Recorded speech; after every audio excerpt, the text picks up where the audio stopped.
நாம் சபையை பற்றி தியானித்து வருகிறோம். இன்றைக்கு கலாத்தியருக்கு எழுதின 6ஆம் அதிகாரம் 16ஆம் வசனத்தை நாம் சிந்திக்க இருக்கிறோம். The book of Galatians chapter 6 verse 16.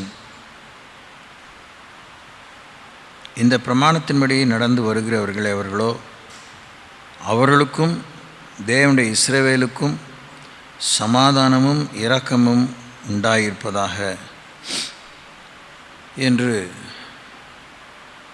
அங்கு வாசிக்கிறோம்.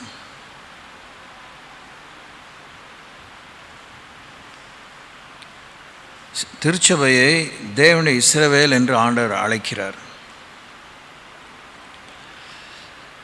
இஸ்ரவேலர்கள் என்று ஊர் என்கிற கல்தேய பட்டணத்திலிருந்து வேறு பிரிக்கப்பட்ட ஆபிரகாமின் சந்ததி, ஈசாக்கின் சந்ததி, யாக்கோபின் சந்ததி, எபிரேயர்கள்.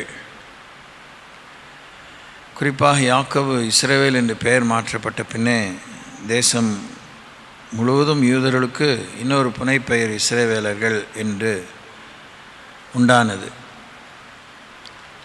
வாக்குத்தத்தம் பண்ணப்பட்ட கானான் தேசத்துக்கு இஸ்ரவேல் என்று பெயர் உண்டானது. அது 7 பலத்த ஜாதிகள் ஆண்டு கொண்டிருந்த ஒரு தேசம்.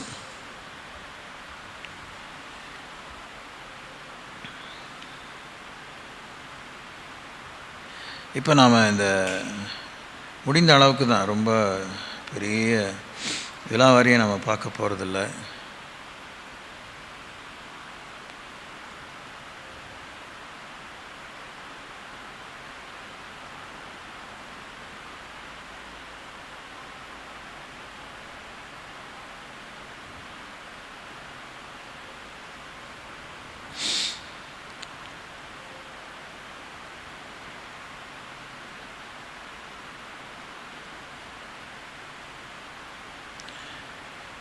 கலாத்திய நிருபத்தையே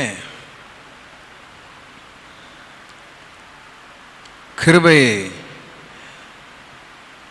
உபயோகிக்க தெரியாமல், கிருபைனா என்ன, கிருபையின் முக்கியத்துவம் என்ன, கிருபையினுடைய விலையேறப்பெற்ற தன்மை என்ன, ஏன் கிருபை, யாருக்கு கிருபை, எவ்வளவு கிருபை, கிருபையின் இலக்கு என்ன என்பதையெல்லாம் பற்றி சபை உருவான காலத்திலிருந்து, குறிப்பாக இயேசுவே பூமியில் வாழ்ந்த காலத்தில் அவரை சுற்றி இருந்த யூதேயா, சமரியா, கலிலேயா, எரிகோ இப்படிப்பட்டதான இடங்களிலே இருந்த ரோமாபுரி பிரஜைகளானாலும் சரி, மாற்று வேறு தேசத்தின் மக்கள் வர்த்தகத்தின் நிமித்தம் அங்கே வந்து போனவர்களாக இருந்தாலும் சரி, அன்ன காலத்திலிருந்து இறை அரசுக்கு அடுத்த விஷயங்களை ஆண்டவர் சொல்லி கொண்டிருந்தார், போதித்து கொண்டிருந்தார்.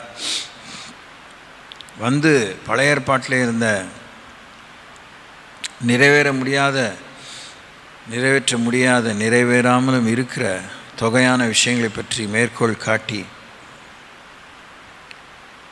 நிறைவேற்ற லாயக்கில்லாமலும் நிறைவேற்றுவதை பற்றி போலித்தனமான ஒரு நம்பிக்கையும் மூர்க்கமும் வீராப்பும் கொண்ட பரிசேயர்களை ஆண்டவர் அவருடைய வேத பாரகர்கள் இவர்களெல்லாம் எஸ்என்எஸ்ன்னு ஒரு குரூப்பு, செலோத்தையர்கள், இப்படி பல பிரிவினர்களாக இருந்த இஸ்ரவேலர்களுக்கு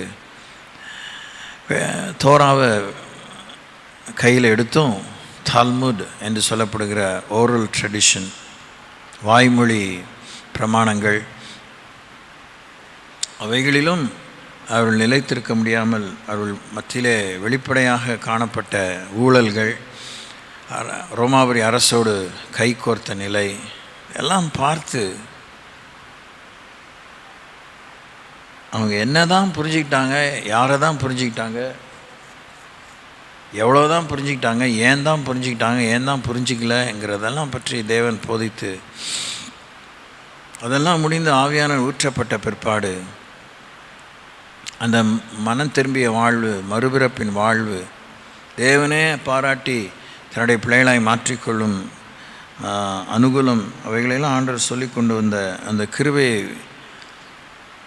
அடிக்கடி அவங்க மறந்து போனாங்க. ஜாதி ஜனங்களை பார்க்கும்போது மத ரீதியாக யூத மதத்தை தழுவின அந்த மத வைராக்கியம், இப்படிப்பட்டதான பின்னோக்கி பார்க்கக்கூடிய, பின்திரும்பி பார்க்கக்கூடிய அநேக விஷயத்தால் தடுமாறி வேஷமாக வாழ்ந்த, வேஷம் போட்ட விசுவாசிகளுக்கு ஆண்டவரை பாவ உணர்வடைந்து மனப்பூர்வமாக ஏற்றுக்கொண்டு ரட்சிக்கப்பட்டு வந்தவர்களுக்கு முட்டுக்கட்டையாக இருந்த அவருடைய அறியாமை, அவருடைய மார்க்க வைராக்கியம், இதையெல்லாம் சீர்திருத்தும்படி தான் கலாத்திய நிருபத்தை தேவன் எழுதினார். அவங்க என்ன அளவுக்கு தேவனுடைய இந்த உதவியை மதிக்க தவறினாங்க அப்படின்னா, சொந்த முயற்சியாலே எல்லாவற்றையும் செய்து முடித்து விடலாம்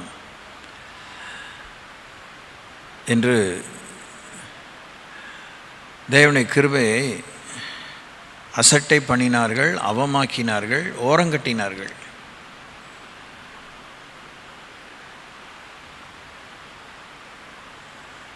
அநேக விஷயங்களை இந்த 5 அதிகாரத்தில் சொன்ன பிற்பாடு அதில் மாம்சமும் அந்த மாம்சத்தினுடைய குணமும் அந்த ஜாதி புத்தியும், யூதர்கள் என்கிற ஜாதி புத்தியும்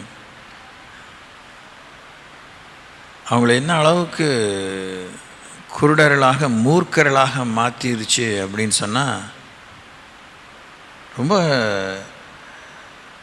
அடிப்படையாகவே ஒரு புது மனம் திரும்புதல் அடைய வேண்டும் என்கிற அளவுக்கு 4ஆம் 5ஆம் அதிகாரத்தில் தேவன் அநேக பேர் உண்மைகளை வலியுறுத்துகிறதை பார்க்கிறோம். முற்றிலும் ஆவியானவரை சார்ந்து வாழாமல் சுயத்தை சார்ந்து வாழ்ந்ததாக பார்க்கிறோம்.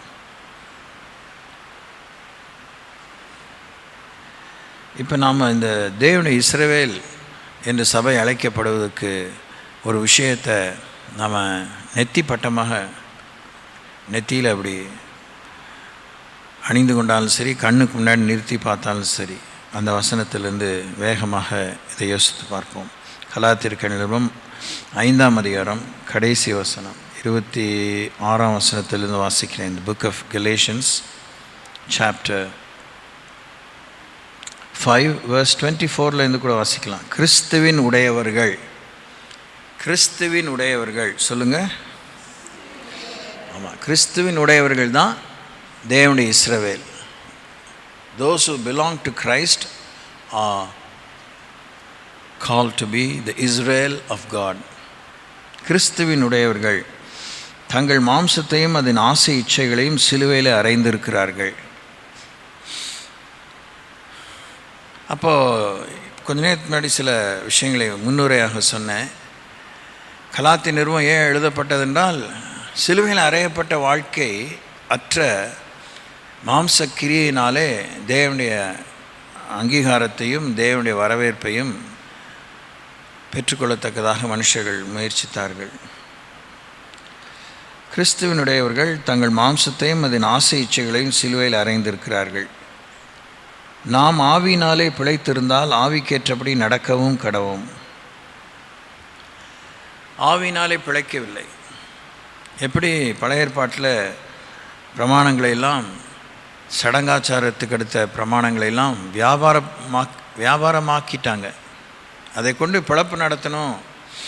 ஆடுகளையும் மாடுகளையும் கோழிகளையும் புறா குஞ்சுகளையும் இப்போதும் கதிர்களையும் முதற் பலன்களையும் கனிகளையும் எல்லாவற்றையும் விற்பதும் வாங்குவதும், சுத்திகரிப்புக்கு அடுத்த விஷயத்தில் நலிந்த மக்களை ஒடுக்குவதும், அவர்கள் மேல் சுமப்பதற்கரிய பாரத்தை சுமத்துவதும், இப்படியுமாகவே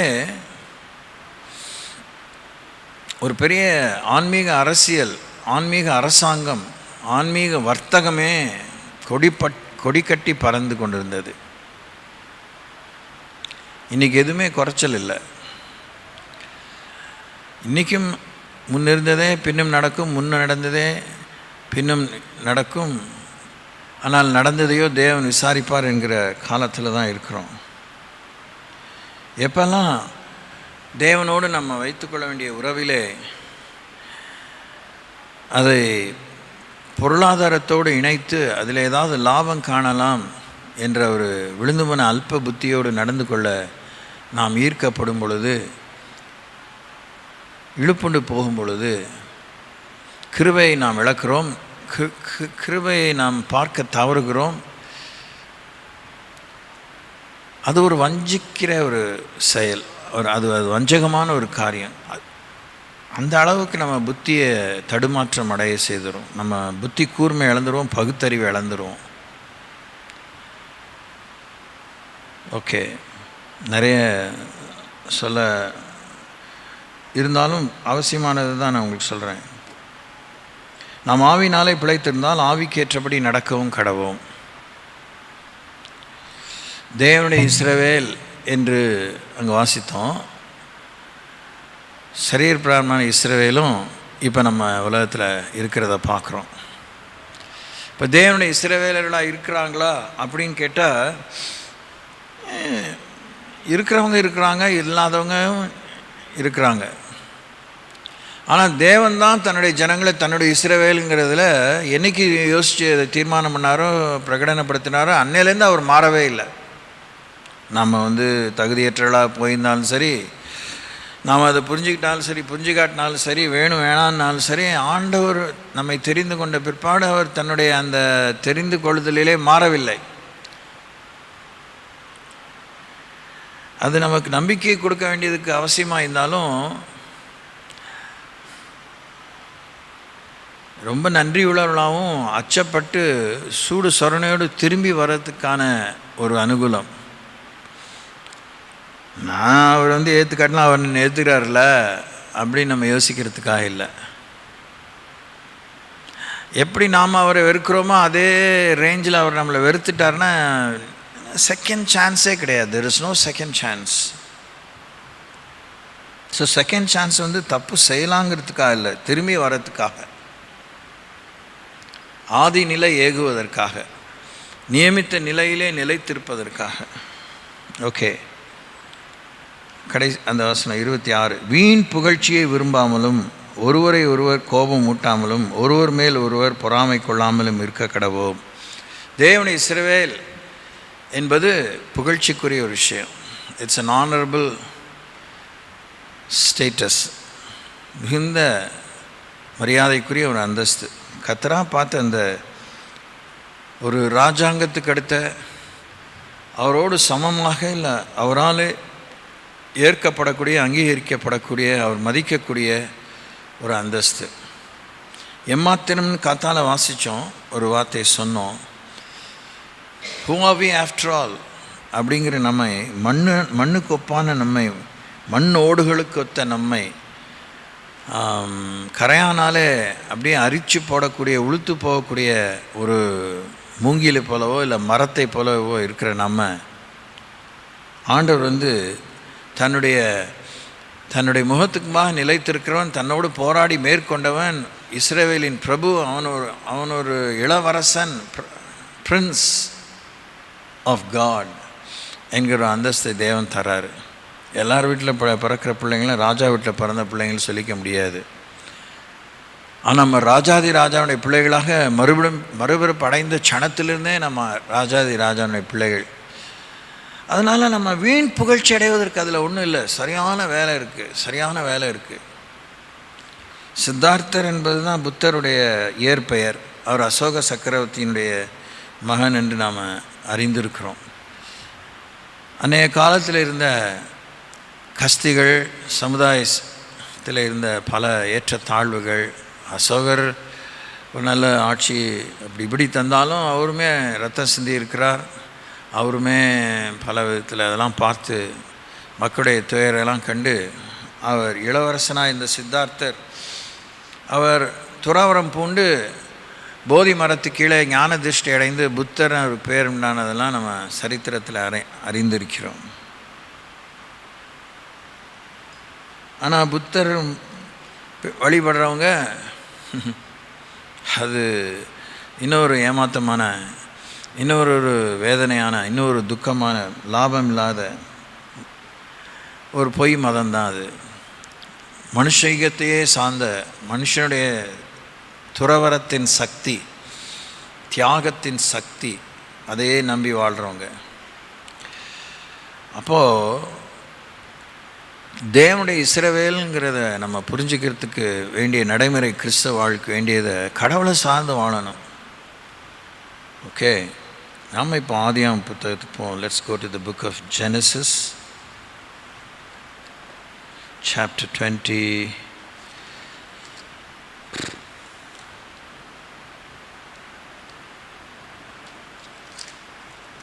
இல்லை 32ஆம் அதிகாரம். ஆதியாகமம் 32ஆம் அதிகாரம்.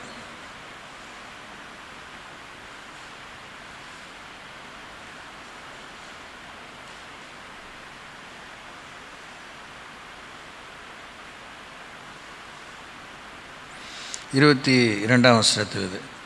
The book of Genesis chapter 32 verses 22 onwards.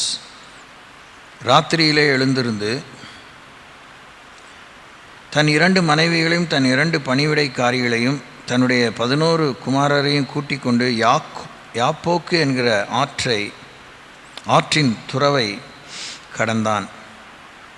அவர்களையும் சேர்த்து ஆற்றை கடக்க பண்ணி தனக்கு உண்டான யாவற்றையும் அக்கறைப்படுத்தினான்.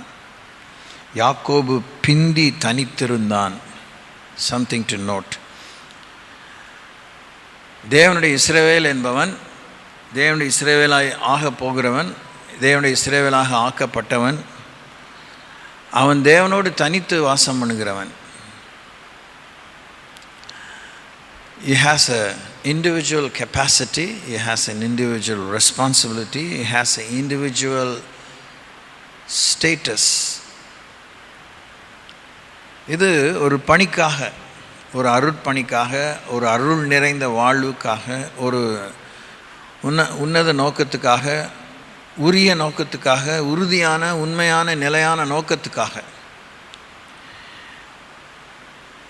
தேவன் பிரிக்கிறார், தேவன் தனித்து தனிமைப்படுத்துகிறார். இப்படிங்கெல்லாம் பார்க்கும்போது நாம் இயற்கைக்கு அப்பாற்பட்டவர்களாக, மனுஷர்கள் இல்லாமல் நாமெல்லாம் தேவ தூதர்களாக என்னென்னமோலாம் நம்ம கற்பனை பண்ணிக்க வேண்டிய அவசியம் இல்லை. எனக்கு புரிந்த அளவுக்கு நான் இதை எனக்கு பிரயோஜனப்படுத்திக்குள்ள இப்போ இதை பற்றி நான் யோசித்த போது, turner, fitter, welder, machinist, CNC operator, radiologist, ophthalmologist அப்படின்னு ஒவ்வொரு விதமான மருத்துவத்துக்கு அடுத்த, இல்லை தொழில்துறைக்கு அடுத்த, வர்த்தகத்துக்கு அடுத்த, கல்வித்துறைக்கு அடுத்த பல துறைகளிலே ஒவ்வொருத்தரும் ஒரு நிபுணம் பெற்ற ஒரு வேலையை செய்கிறாங்க. பார்த்திங்களா? Computer analyst, computer programmer, software hardware engineer, இப்படிலாம் நம்ம சொல்கிறோம், சிவில் இன்ஜினியர். அப்போது பிந்தி தனித்திருந்தான்.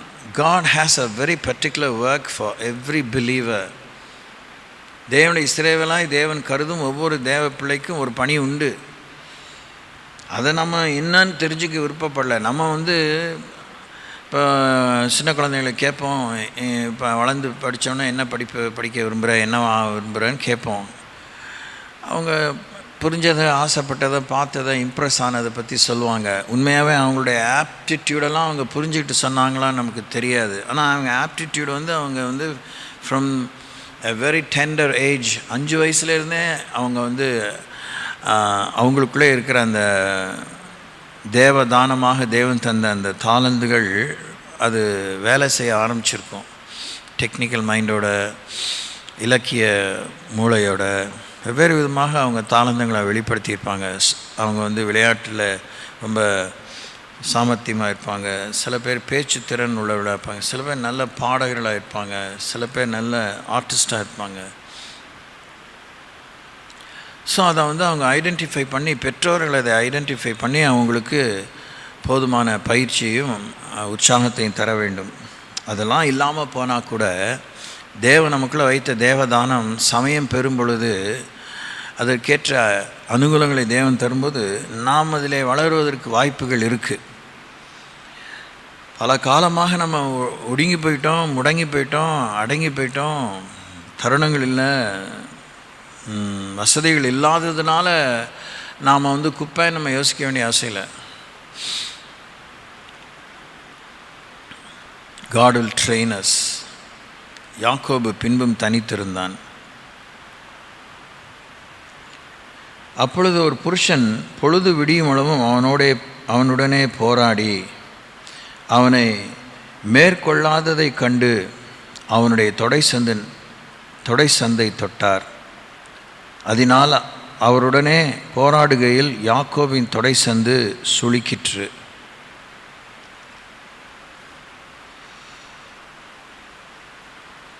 பொழுது விடியும் அளவும் அவனுடனே போராடி தேவனுடைய இஸ்ரவேலன்னு கருதப்படுகிற திருச்சபையை தேவன் வைத்த ஒவ்வொரு ஸ்தல சபையிலே, இந்த எல்லையிலே, இந்த ஓஎஃப்டி எஸ்டேட் எல்லையிலே, இந்த ட்ரிச்சி டிஸ்ட்ரிக்டுக்குள்ளே எத்தனை விதமான ரீஜன்ஸ் இருக்குது, நார்த் வெஸ்ட் சவுத் ஈஸ்ட் இருக்குது, north west south east south west south அப்படிலாம் பார்க்குறோம். 8 திசையிலும், தமிழகம் முழுவதும், இந்தியா முழுவதும், உலகம் முழுவதும் தேவன் வைத்த திருச்சபையை தேவன் நினைத்த நிலையிலே அப்போஸ்தலர்களுடைய 8ஆம் அதிகாரத்தில் வாசிக்கும்போது அவர்கள் சிதறுண்டு எங்கும் போய் சுற்றி தெரிந்து கர்த்தருடைய வார்த்தையை பிரசங்கித்தார்கள். கர்த்தர் அவர்களுடனே கூட இருந்து தம்முடைய வார்த்தை அற்புதங்களால் அடையாளங்களை உறுதிப்படுத்தினார். மார்க் 16:20 வாசிக்கிறோம். பிலிப்பு ஒரு பட்டணத்துக்கு போய் ஊழியம் செய்யும்போது அந்த பட்டணத்தில் மிகுந்த சந்தோஷம் உண்டாயிற்றுன்னு பார்க்குறோம். நம்மோடு தேவன் போராடுகிறார் என்று சொல்லும்போது நமக்கு அவருக்கு சண்டை இல்லை. கைண்ட் ஆஃப் இந்த எதிரியை போல் பார்த்து நம்மோடு கூட தேவன் சண்டை போடுறதில்ல. நம்மை பயிற்றுவிக்கும் ஒரு பயிற்சியாளராக கோச் மாதிரி இருக்கிறாரு. சில நேரத்தில் கோச் நமக்கு எதிராளியாகவே நம்ம கண்ணுக்கு தெரியும். ஏன்னா ஓடி முடிக்கிற வரைக்கும், விளையாண்டு முடிக்கிற வரைக்கும், ஜெயிக்கிற வரைக்கும், சரியாக அந்த பொசிஷனில் நம்ம செய்ய வேண்டிய வேலையை செய்கிற வரைக்கும், அது ஸ்போர்ட் இவெண்ட்டோ இல்லை அது ஒரு ஆத்லெட் இவெண்ட்டோ இல்லை வெவ்வேறு விதமான அந்த துறையிலே எல்லா விஷயத்துலையும் ஒரு கோச் இருக்கிறாங்க. மென்டர் அப்படிம்போம். ஆசான், நம்மை உருவாக்குகிற ஆசான், ஆசிரியர்கள், பயிற்று வைக்கிறவர்கள், டெமன்ஸ்ட்ரேட்டர்ஸ். தேவன் நம்மோடு கூட போராடுகிறார். நாம் இன்னும் உருவாகாததுனால அவர் நம்ம நம்பி ஒரு காரியத்தை கொடுக்க முடியல. நம்ம ஒரு காலத்தில் நிறுத்தி தேவன் நம்மை மகிமைப்படுத்தி உபயோகிக்க முடியல. அவர் நமக்கு மகிமைப்படுத்தணும்னு நம்ம விட அவருக்கு ரொம்ப துடிப்பாக இருக்குது. நம்மை அவர் உபயோகித்து பார்ப்பதிலே, அவருக்கு நம்ம உபயோகமாக மாறுவதிலே, அதனாலே அவருடைய நாமம் மகிமைப்படுவதிலே, அதனாலே சாத்தான் அப்படி ஒரு மூஞ்சில் கறி படுறதை பார்த்து ஆண்டவருக்கு ஆனந்தமாக இருக்க தான் விரும்புகிறாரு. என் நாமத்தினால வியாதியை கையில் வைப்பீர்கள் சுகமாகனு சொல்லும்போது God is so desperate to see us lay our hands on somebody who is sick and they get healed. அது தீராத வியாதியாக இருக்கலாம், அது பல டிகிரிங்கிறோம்ல, பல அழுத்தமிக்க பலவிதமான நிலையில் அந்த வியாதி தொந்தரவுப்படுத்திகிட்டு இருக்கலாம்.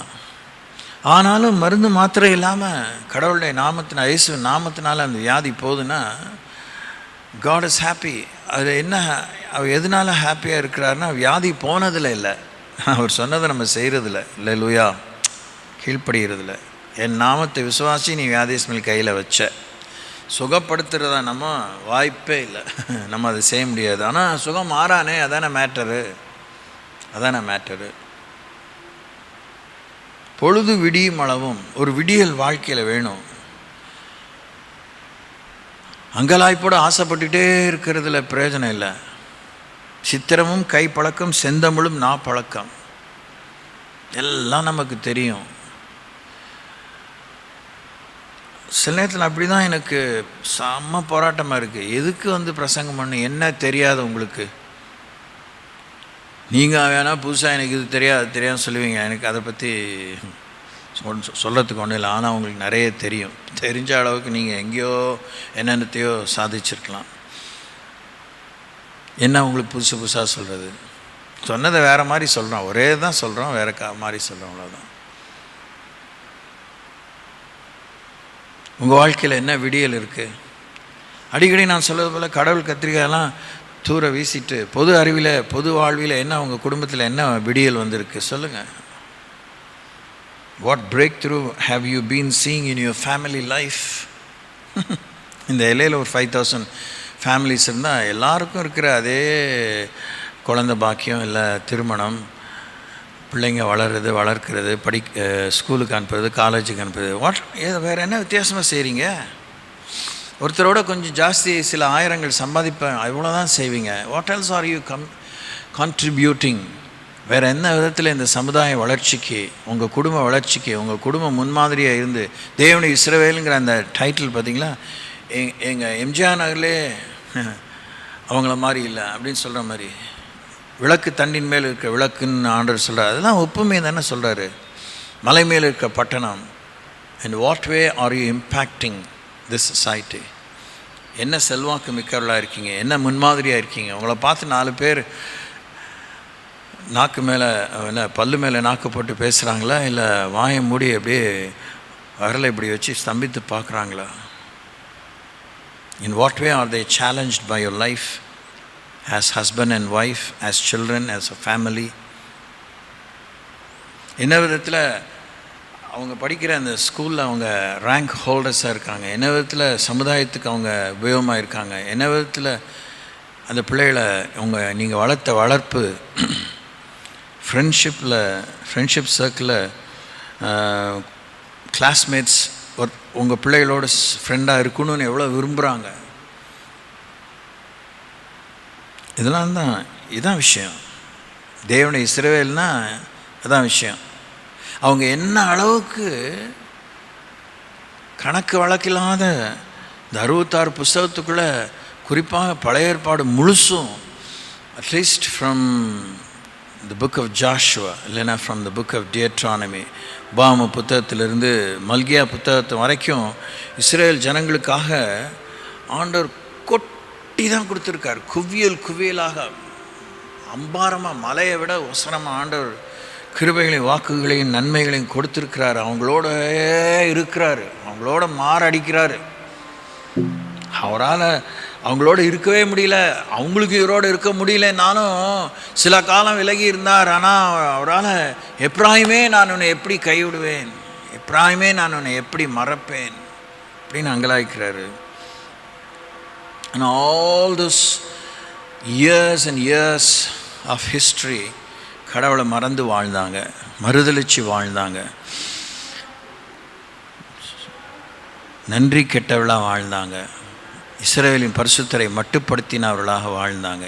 இன்றைக்கி மிதி பட்டுக்கிட்டே இருக்காங்க. தேவன் ஒத்தாசை பண்ணுறாரு, அவங்க ஜெயிக்கிறாங்க, பல காரியங்கள் இருந்தாலும் ஒருத்தருக்கும் தூக்கம் இல்லை.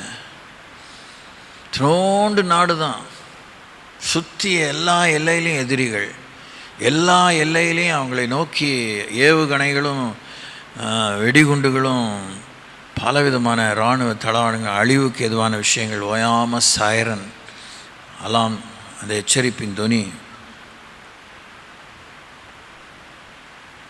நாடு முழுசும் ஓடி போய் உடனே சேர்ந்துடக்கூடிய அந்த தூரம்தான் ஓடிக்கிட்டே இருக்க வேண்டியது. செத்த நேரத்தில் ஓடினார்.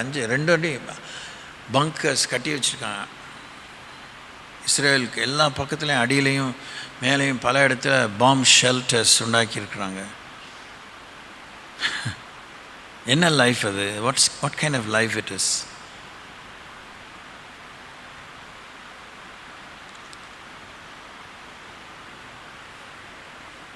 ஆனால் இயேசு திரும்பி வந்து அவங்கள ஆளும்போது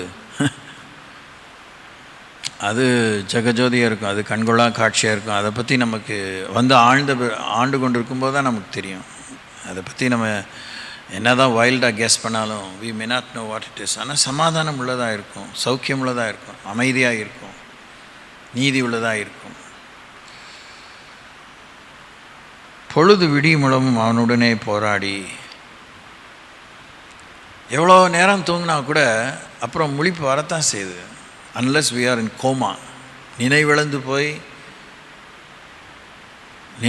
போகிற அந்த நிலை ஏற்பட்டால் தான் அவங்க எப்போ எந்திரிப்பாங்கன்னு சொல்லவே முடியாது. பட் ஆனால் அப்படிப்பட்ட கோமாவில் இருக்கிறவனும் சில பேர்லாம் சில ஆண்டுகளாக கோமாவில் இருந்ததாகலாம் நம்ம கேள்விப்படுறோம்.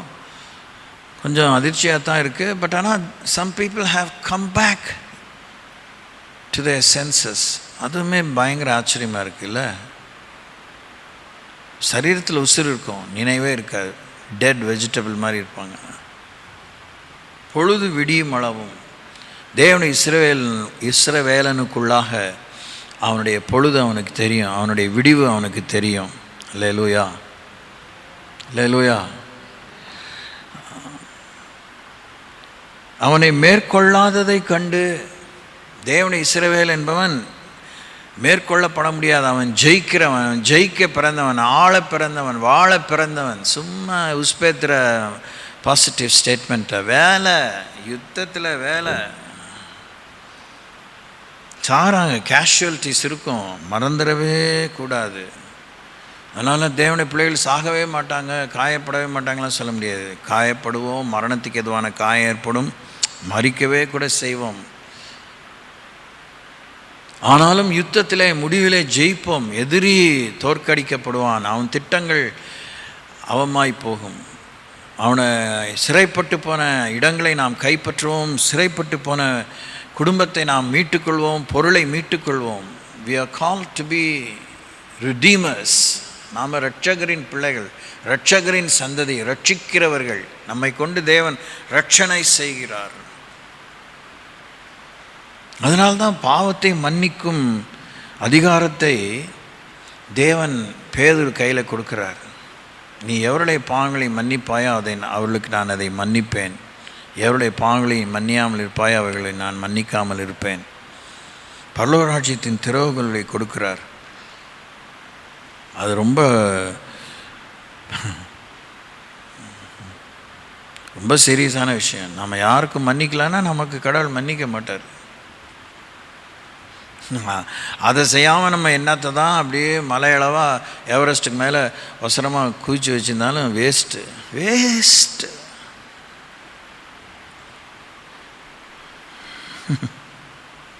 தேவனுடைய இஸ்ரவேல், புரியுதா உங்களுக்கு? எதுக்கு தேவன் கடைசியில் சபையை ஸ்தாபித்தார்? ஒரு சாம்ராஜ்யமான இஸ்ரவேல் ஆசாரிய சாம்ராஜ்யமாக ஒரு கூட்டத்தை தெரிஞ்சுக்கிட்டாலும் ஏன் தேவன் அவங்களையும் இவங்களையும் நம்மையும் சேர்த்து பரலோகத்திலும் பூலோகத்திலும் இருக்கிற எல்லா முழு குடும்பத்துக்கு நாம காரணராகி இயேசுவின் நாமத்தை உரிய ஒரு சமுதாயமாக நம்மை மாற்றி இருவரையும் நம்ம கூட்டி சேர்த்து ஒரு தேவனுடைய நகரமாக, பரம எருசலேமாக, மணவாட்டி பரம எருசலேம். ஃபைனலாக நம்ம நினைக்கோம்னா ஒரு பொண்ணு இல்லை, தேவனோடு வாழக்கூடிய அந்த ஆட்சி, அந்த ராஜாங்கம், அது தேவனுடைய சீயோன் நகரம், எருசலேம், பரம எருசலேம். அதுதான் மணவாட்டி.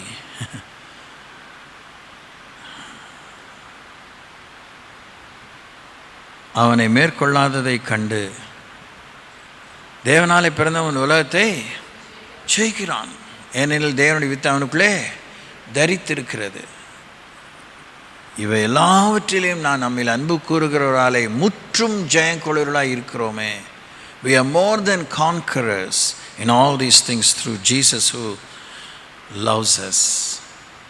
வெளிப்படுத்தும் விசேஷம் அந்த 7 சபைகளை பற்றி பார்க்கும்போது 7 சபைகளுக்குமே ஆண்டவர் அதை முடிக்கும்போது அப்படி தான் சொல்கிறார், ஜெயங்கொள்கிறவன் எவனோ, ஜெயங்கொள்கிறவன் எவனோ, ஜெயங்கொள்கிறவன் எவனோ.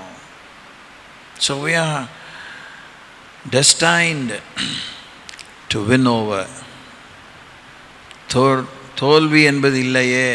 சும்மா உற்சாகத்துக்காக ஏதோ தோல்வி இல்லைன்னு சொல்ல. தோல்வி இல்லைன்னா நீ திரும்பி ஃபெயில் ஆனால் திரும்பி எழுதுன்னு அர்த்தம். ஃபெயில் ஆகிட்டேன், இனிமேல் படிப்பு வராதெல்லாம் சொல்லாத, படி. திரும்பி படிப்பு ஃபெயிலாகாமல் பாஸ் ஆகிற அளவுக்கு நீ 100 மார்க் வாங்குறங்கிறதுலாம் இப்போ நம்ம சொல்லத்துக்கு இல்லை. ஃபெயில் ஆக மாட்டேன், என் மேட்ரை தான். ஏன்னா அவரே அவரோட அனந்த ஞானத்தில் 30, 60, 100ன்ட்டார். அது அந்த ரகசியம் எனக்கு புரியல, அந்த கணக்கே. அவர் தாராளமாக 100 என்ன 1000 கூட சொல்லியிருக்கலாம், சொல்லலை. at the end of the day God did not say that. So just பாஸ்ன்னு நம்ம கேள்விப்பட்டிருக்கோம்ல, 30 மார்க் 35 மார்க் இப்போ அது மாதிரிலாம் இது மாதிரி இன்னும் நாம் தோல்வியுடைய தேவன் நம்மை மீட்டுக்கொள்ளவில்லை. நமக்கு ஜெயம் உண்டு, முடியாதுங்கிறதே இல்லை. இதுதான் விஷயம். நம்ம முனைஞ்சிக்கிட்டே இருக்கணும். முடியும் முடியும் முடியும் முடியும் அவரால் செய்ய முடியும்னு சொல்கிறதில்ல. இன்னத்துக்கு அவர்கிட்ட போய் சொல்கிறது? அவருக்கு தெரியாதா? அவரால் முடியாதுங்கிற அவருக்கு தெரியாதா? தெரியும். அவர் எவ்வளோ அற்புதங்களை செய்யும்போது அதில் ஆச்சரியப்படக்கூடிய, கண்ணை திறக்கக்கூடிய அந்த வெளிப்பாடு, அந்த விடியல் என்னென்னா, நான் இதை உனக்கு செய்ய முடியும்னு நம்புறியாங்கிறது தான். ஒருத்தனை கூப்பிட்டு உன் விசுவாசம் ரட்சித்தது, நீ பார்வை அடைவாயாக, உன் பாவங்கள் மன்னிக்கப்பட்டது, உன் படுக்கை எடுத்துக்கொண்ட, இதெல்லாம் அவருக்கு சொல்கிறது ஒன்றும் பெரிய விஷயம் இல்லை. ஆனால் அந்த சம்பவத்தில் அவர் என்ன சொல்கிறாரு, அவங்க விசுவாசத்தை கண்டு அவர் ஆச்சரியப்பட்டு, என்ன மாதிரி ஜனங்கப்பா இவங்க இவ்வளோ மலையான நம்பியிருக்கானுங்க, வீட்டோடைய கூரையே பிரிச்சுட்டு இந்த திமிர்வாதக்காரனை இறக்குறானுங்க அப்படின்னு சொல்லி ஆண்டவர் ஆச்சரியப்படுறாரு. அந்த இடத்துல உன் பாவங்கள் மன்னிக்கப்பட்டதுன்னு அவனுக்கு பொத்துக்குச்சு. வீட்டுக்குள்ளே இருக்கிறவனுக்கு இவன் யார், who is he to forgive since? அப்போ அவர் கேட்குறார், அவன் பாவம் மன்னிக்கப்பட்டது சொல்கிறது கடினமா, அவன் படுக்கை எடுத்துக்கொண்டு போன்னு சொல்கிறது கடினமா, இது எது சுலபம் எது கடினம் கேட்கும்போது, மனுஷகுமாரனுக்கு பூமியிலே மனிதருடைய பாவங்களை மன்னிக்கும்படி அதிகாரம் உண்டென்று அதை நீங்கள் அறிய வேண்டும் என்று சொல்லி, உன் பாவங்கள் உனக்கு மன்னிக்கப்பட்டது, நீ உன் படுக்கை எடுத்துக்கொண்டு நட அப்படின்னு சொல்கிறாரு. அவன் மேற்கொள்ளாததை கண்டு, நம்ம மேற்கொள்ளாததை, நம்மை மேற்கொள்ள முடியாததை தேவன் பார்க்கணும். நம்ம தேவனை ஜெயிக்க முடியுமா? எனக்கு சொல்ல தெரியல. ஆனால் நம்ம உடும்பு பிடியாக நிற்கிறோம், விடாமுயற்சியோடு இருக்கிறோங்கிறது தெரியணும். சினிங்கிக்கிட்டே இருக்கிறதில்ல, ஒப்பாரி சுந்தரிகளாக இருக்கிறதில்ல. we need to be so committed. தளர்ந்து போகாதிருந்தால் ஏற்ற காலத்தில், இதே தான் கலாத்தில் ஆசனம், சோர்ந்து போகாதிருந்தால் ஏற்ற காலத்திலே நீங்கள் அறுப்பீர்கள். 6ஆம் அதிகாரத்தில் அதை நான் வாசிக்கிறோம், அங்கே வாசிக்கலை, அதுதான் இருக்குது.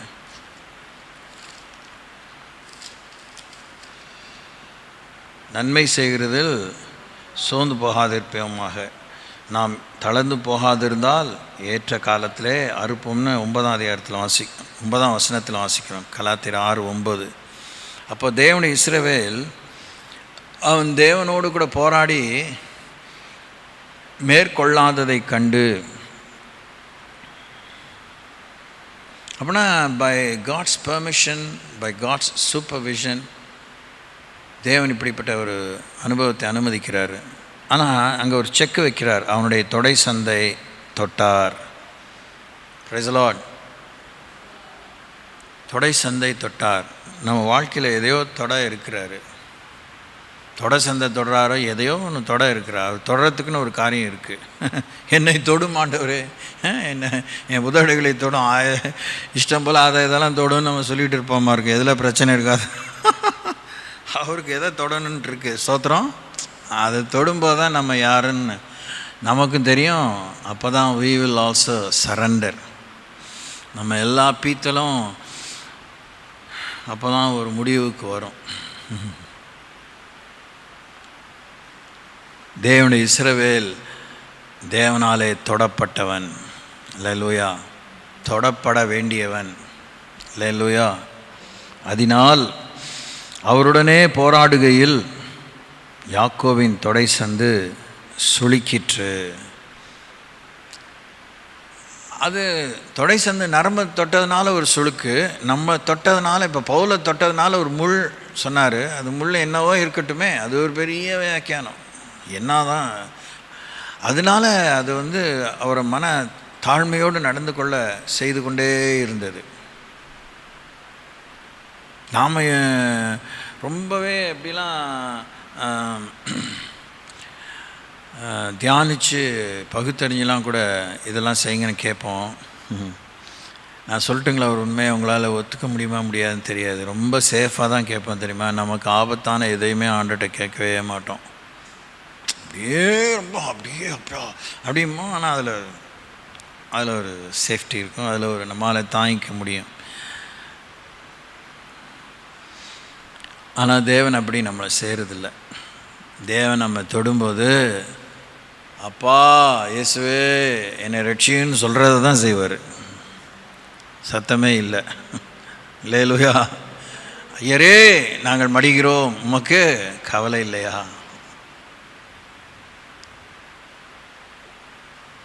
அப்போ God breaks our pride. நம்ம பெருமை ஆண்டவர் உடைக்க தான் செய்வார், வாய்ப்பே இல்லை, உடைக்க தான் செய்வார்.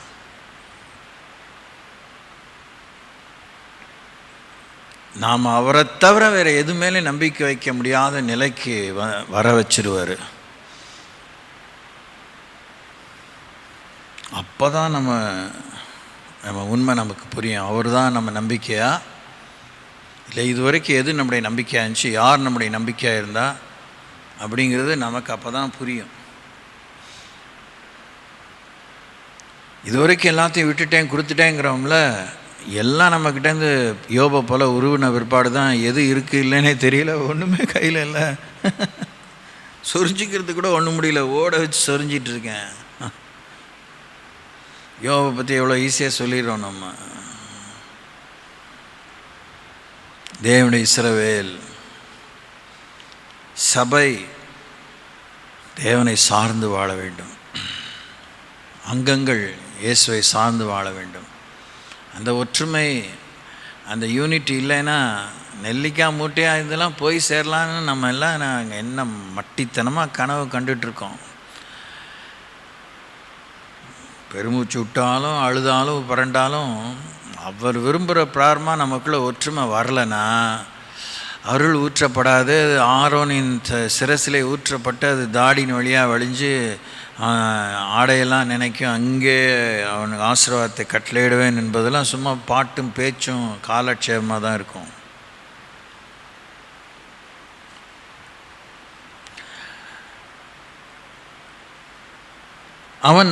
அவர் நான் போகட்டும் பொழுது விடுகிறது என்றார்.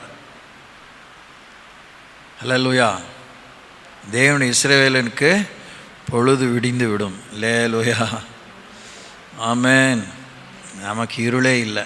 we don't have darkness. நமக்கு பொழுது விடியும். அப்பா வைத்த பாலை வாத்திங்க அப்படின்னு நீங்கள் உடனே சொல்லுவீங்க. ஒன்றும் தப்பு இல்லை, பாலை வாருங்க, தயிரை வாருங்க, என்னத்தையோ வாருங்க, நெய்யை வாருங்க. ஆனால் முந்தின நைட்டு முழுசும் போராட்டம்னே. ஆமென். அவன் மேற்கொள்ளாததை கண்டு, do you mean business with God?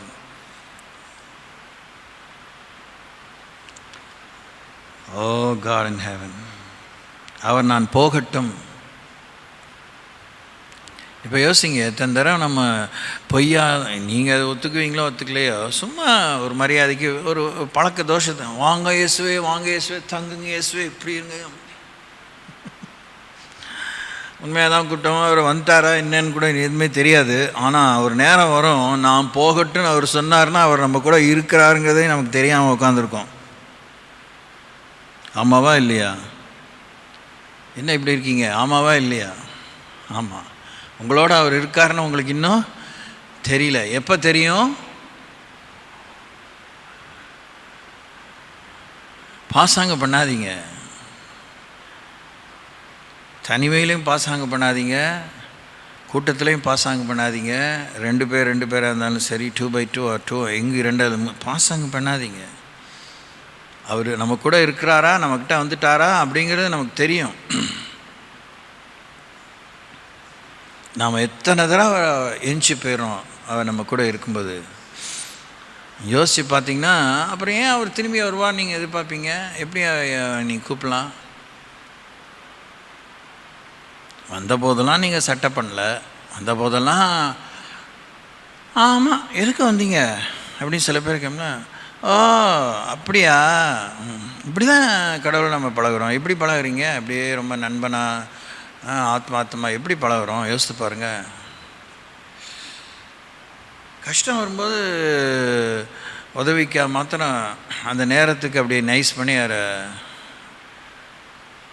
நம்ம கூட இருக்க விரும்புகிறோம். அதுக்கப்புறம் நம்ம இடைஞ்சலாக யோசிக்கிறோம். அந்த உண்மை அவருக்கு தான் தெரியும். ஆனால் யாக்கோபு பார்த்தான், அந்த 2 பரிவாரங்கள் பாட்டெல்லாம் என்னமோ அந்த 2 பரிவாரங்கள் மேலே நம்ம கண்ணு இருந்து சேருது சேருது வருது வருது துட்டு எல்லாம் ஐயோ கேவலம். 2 பரிவாரங்கள் ஆசீர்வாதம் இல்லைன்னு அவனுக்கு அறிவு வரத்துக்கு தான் அந்த வேதத்தையே பகுதியே தேவன் எழுதினார். அல்லேலூயா. அந்த சம்பவத்தையே அதுக்காக தான் தேவன் எழுதினார். யாக்கோபு ஆசீர்வதிக்க முடியுங்கிற நமக்கு காமிக்கிறதுக்கு இல்லை. ஆசீர்வதித்தாலும் ஆசீர்வாதம் நான் தான், 2 பரிவாரங்கள் அல்ல, பொண்டாட்டிகளும் பிள்ளைகளும் இல்லை அப்படிங்கிறத உணர்த்துறதுக்கு தான். அதுவும் இரத்த சம்பந்தமான அண்ணனுக்கே பயந்து அவன் கழிஞ்சிக்கிட்டு இருந்தான். அவனுக்கு அவ்வளோ வெகுமானத்தை கொடுத்து அவனை அப்படி நைஸ் பண்ணி அனுப்பிச்சி விட்டு, என்ன ஆண்டவரே இப்படி ஆயிடுச்சு நிலைமை, நீங்கள் இல்லைன்னா ஒன்றும் முடியாது. பின்னும் தனித்திருந்தான்.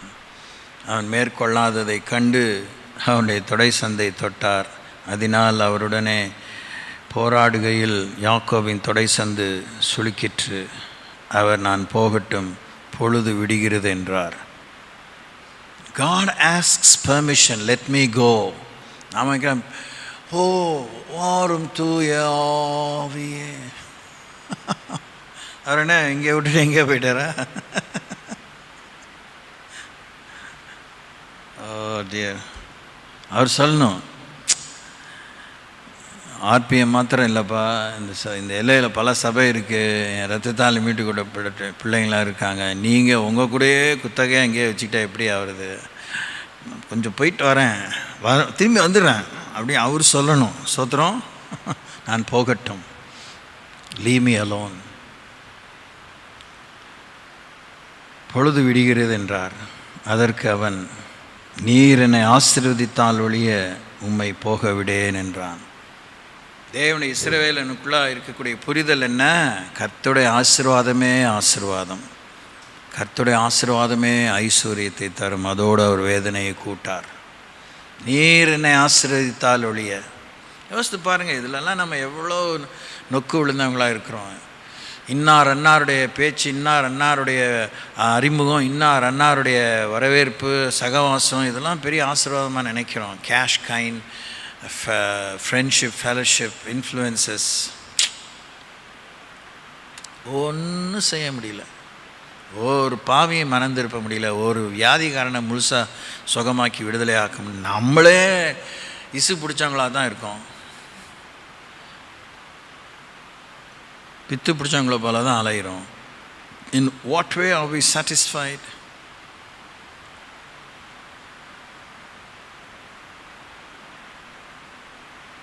நீர் என்னை ஆசீர்வதித்தாலுள்ளே நான் நம்மை போக விடேன். அப்படி இயேசுவை போக விடாமல் என்ன பிடிச்சி வச்சுருக்கீங்க? யோசித்து பாருங்கள். டூ அ ஹோம்ஒர்க். அவர் அப்படி தான் கேட்டேன்னா, அப்புறம் எனக்கு வேலை இருந்துச்சு, எவ்வளோ நேரம் தான் காத்திருக்கிறது? எப்படி நம்ம பிடி தளர்ந்துருது. ஆமாவா? ஆமாவா? ஆமாம். We don't. என்னைக்காவது இயேசு அப்படி உங்கள் வாழ்க்கையில் தக்க வச்சது உண்டா? நம்ம எல்லாருமே தான். அப்போ அதில் கொஞ்சம் ஆறுதலாக இருக்கும். Dear God. அவர் உன் பேர் என்ன என்று கேட்டார். யாக்கோப் என்றான். யோசித்து பார்த்துருக்கீங்களா? என்னைக்காச்சும் உங்கள் பேர் ஆண்டவர் கேட்டிருக்காரா? கேட்க விட்டுருக்கீங்களா? Has he ever addressed you by your name? And have you ever answered by your name? இல்லை முடியுமா? செய்வாரா? உட்கார்ந்தா செய்வார். எவ்வளோ நேரம் தெரியாது. உங்களுக்கு உங்களை பற்றிய உண்மை, உங்களை பற்றிய நிலை உங்களுக்கு தான் தெரியும். சஜஸ்ட்லாம் பண்ண முடியாது. May take time, it may not take time, it may take days, months, years, many events.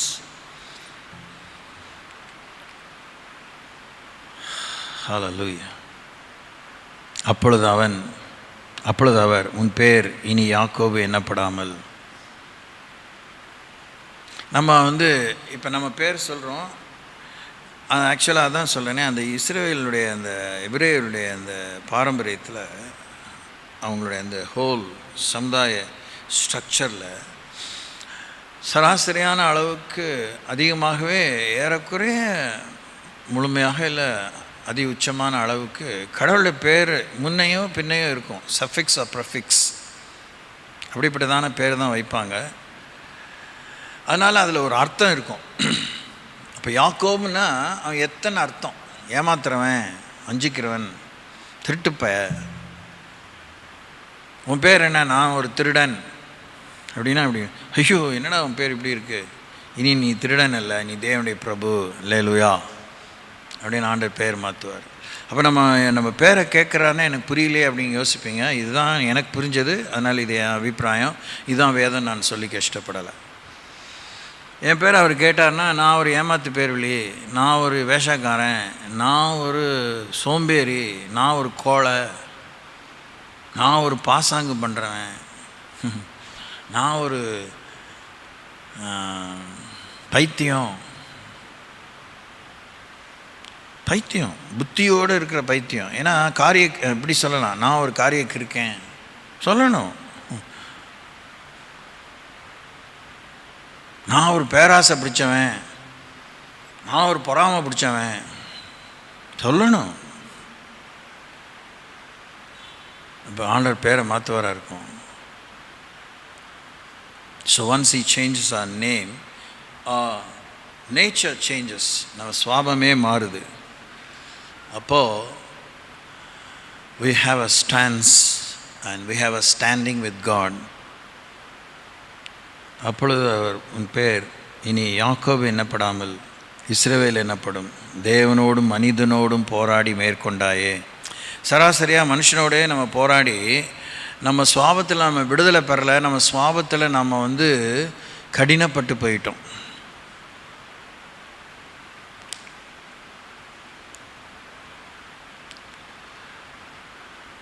அப்போ நம்ம என்ன நினைக்கிறோம், கடவுளோடையும் அவரும் இப்படி தான், அவரும் எங்கள் அம்மா மாதிரி தான், அவரும் எங்கள் அப்பா மாதிரி தான், அவரும் எங்கள் அண்ணன் மாதிரி தான், அவரும் எங்கள் சொந்தம் மாதிரி தான், அவரும் என்னுடைய நண்பன் மாதிரி தான், அவர் என்னத்தை நம்புறது, இவங்கெல்லாம் பார்த்தாச்சு, அவர் என்னத்தை பெருசாக செய்யப்படுற, அப்படியே ஆட்டிடியூடிலே போவோம். ஆனால் அவர் உடனே சங்கோச்சப்படுறதுல அனுமதிக்கிறாரு. போடு குஸ்தி, முடிஞ்ச அளவுக்கு போடு, பேசு, என்ன பெரிய நீ சட்ட ஷரத்துக்களை கொண்டு என்கிட்ட பேசு, வழக்காடுவோம் தானே சொல்கிறேன், வாயா பேச விட்டுட்டு தான் வேடிக்கை பார்க்குறாரு. சொல்லியா நான் கேட்குறேன், உன் பாவம் சிவேறுன்னு இருந்தாலும் அதை நான் வெண்மையாக்குவேன், ரத்தாம்பர சோப்பாக இருந்தாலும் பஞ்சை போல வெண்மையாக்குவேன், பனியை போல வெண்மையாக்குவேன். Come let us reason together. எங்கே நம்ம இந்த மாதிரிலாம் we take time to share our struggles with God? We don't. யோசித்து பார்த்துருக்கீங்களா? இடையே நமக்கு நம்ம பெருமை தான் பீத்தலாக இருக்கும். ஐயோ அவர் என்னத்தான் நினச்சிட போகிறார், ஐயோ நான் சொல்ல ஏதாவது தப்பு ஆயிரப்போது. நம்மளை பற்றி எல்லாமே அவருக்கு தெரியும். சில நேரத்தை யோசிப்பார், வந்துச்சு சொல்ல வந்தது ஒன்றா இருக்கும், எதையோ சொல்லிட்டு போவோம், அது என்ன சொல்ல போகுது, இந்த முறையாவது வந்தது சொல்லிட்டு போகுமா, முழுசாக சொல்லுமா, உள்ளதை சொல்லுமா, சரியாக சொல்லுமா அப்படின்னு தான் பார்த்துட்ருக்காரு.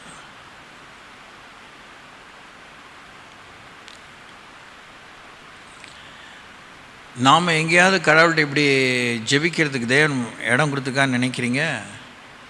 அவர் தான் சொல்லியிருக்காய், நான் என் கண் எப்பயுமே இங்கே இருக்கும், என் செவிகள் இங்கே இருக்கும், என் கண்ணு திறந்து இருக்கும், என் செவி கேட்குறதா இருக்கும், அவர் தான் சொல்லியிருக்காரு. நீங்கள் கேளும் நீங்கள் பாருன்னு நம்ம சொல்லவே வேணாம், தோத்துறோம். ஆனால் நம்ம கேட்டுக்கிட்டு இருக்கோம், நீங்கள் கேளுங்க ஆண்டவரே, நீங்கள் பாருங்கள். எதுக்கு அந்த மாதிரி செய்கிறோம் நம்ம? என் கண் இங்கே தான் இருக்கும், உன்னை பார்த்துட்டே இருப்பேங்கும்போது எதுக்கு நம்ம அவர் பார்க்குறாருங்கிற சூடு சொரண உணர்வு இல்லாமல் என்னமோ அவர் கண்ணு குருடாயிடுச்சு, எங்கேயோ பராக்கு பார்த்துட்ருக்காரு நம்ம ஏன் நினைக்கிறோம்?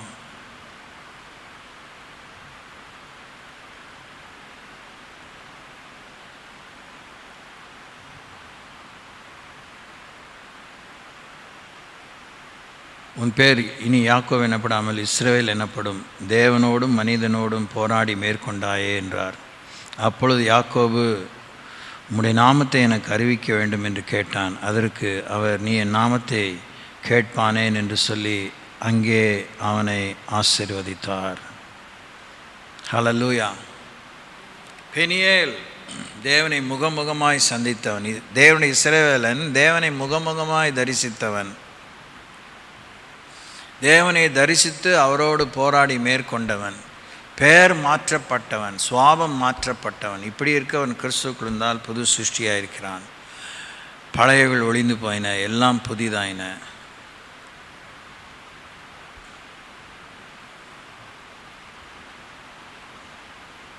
கண்டிப்பாக இந்த அனுபவம் இருந்தால் பிரசங்கம் இல்லாமையே அநேகர் ரட்சிக்கப்படுவாங்க. நம்ம சாட்சி தான். நம்ம மேலே இருக்க அந்த பிரகாசம் தான், நம்ம வாழ்க்கையில் இருக்க அந்த மாற்றம் தான், நம்முடைய நோக்கம், நம்முடைய சிந்தனை, நம்முடைய சுவாபம், attitudes, the way we carry ourselves. People will be influenced, godly influence. தேவ மகிமை நம்மேல் இருக்கும். ஏன் இயேசு கிறிஸ்து வராமையே எத்தனையோ பேர் அவர் வரணும்னு காத்திருந்தாங்க. ஊரை விட்டுட்டு அதை விட்டுட்டு கருக்கல்லையே காத்திருந்தாங்க. அவர் அந்த பக்கம் வராராம், உடனே இங்கேருந்து வண்டி கட்டிட்டு ஏன் போனாங்க? நாம் இன்வைட் பண்ணுறோம், launch party, celebration party, that party, this பார்ட்டின்னு. எங்கே ஜனங்க வராங்க? வர்றவங்க தான் வராங்க. எத்தனை பேர் கமிட்டடாக இருக்காங்க? வந்தவங்களே எவ்வளோ பேர் கமிட்டடாக இருக்காங்க? இது ஒரு ப்ரோக்ராம்ஸ் கைண்ட் ஆஃப் மெனு நினைக்கிறோம்.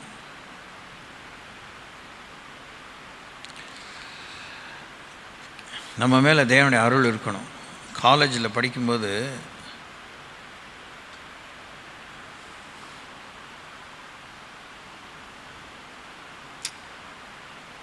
கமலபதி அப்படின்னு டாக்டர் கமலபதி சார் நேமோ என்ன ஞாபகம் வரல. அவர் பெரிய மேதை, இண்டீட் ரொம்ப பெரிய படிப்பாளி, சொற்பொழிவில் ஆற்றுவதில் ரொம்ப கெட்டி. சைபர்நெட்டிக்ஸ் அப்படின்னு ஒரு new wing of study 70s வந்தது. அப்போது அவர் அங்கே தெப்பக்குளத்தில் ஒரு சத்திரம் இருக்குது. அந்த சத்திரத்தில் தான் செமினார் நடத்தினார். நல்லா ஞாபகம் இருக்குது. அது ஏதோ ஒரு பர்டிகுலர் டே போலீஸ் பாதுகாப்போடு தான் நடந்தது. ஏன்னா டிராஃபிக் ஜாம் ஆயிடுச்சு. அந்த சத்திரத்துக்குள்ளே ஒரு 500 பேர் உட்காரலாம், இல்லை அப்புறம் உதாரணமாக ஞாபகம் ஞாபகம் இல்லை. ஆனால் வழிகிறாங்க, ஜனங்க வழிகிறாங்க. எல்லாமே ரெஜிஸ்டர்டு தான், பதிவு செய்தவங்க தான் அங்கே வர முடியும். பதிவு செய்தாலும் வெளியிலலாம் ஸ்பீக்கர்ஸ் இருக்கும், உட்காந்து நின்று கேட்போம் அப்படின்னு. கேட்டுக்கிட்டே இருக்கலாம் போலஞ்சி. எல்லாம் புரிஞ்சிச்சா எல்லாம் புரியலையாங்கிறது இல்லை, கேட்டுக்கிட்டே இருக்கலாம்னு இருந்தது. சிந்தனை தூண்டக்கூடியதாகவே இருந்து கொண்டே இருந்தது. கிருபானந்த வாரியார்னு ஒருத்தர் இருந்தார், is no more. Kirupananda Variyar பயங்கரமான ஹிந்து தான். அவருக்கு வேதம், நம்மளோட வேதமே நல்லா தெரியும். ஆனால் அவர் சில நேரத்தில் இந்த பொது சொற்பொழிவுலாம் ஆற்றுவார். நான் ஸ்டூடெண்ட்டாக இந்த காலத்தில் மலைக்கோட்டைக்குள்ளே ஒரு ஹால் இருக்குது, பெரிய ஹால் இருக்குது. அந்த ஹாலில் தான் அது நடந்தது.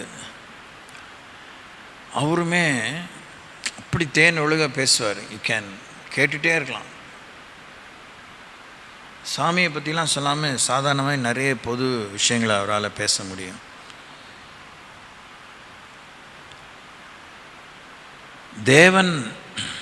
தேவனுடைய இஸ்ரவேலனுக்குள்ளாக தேவனுடைய வார்த்தை இருக்கணும், தேவனுடைய உபதேசம் இருக்கணும், தேவனுடைய பிரசனம் இருக்கணும், தேவனுடைய ஜீவன் இருக்கணும்.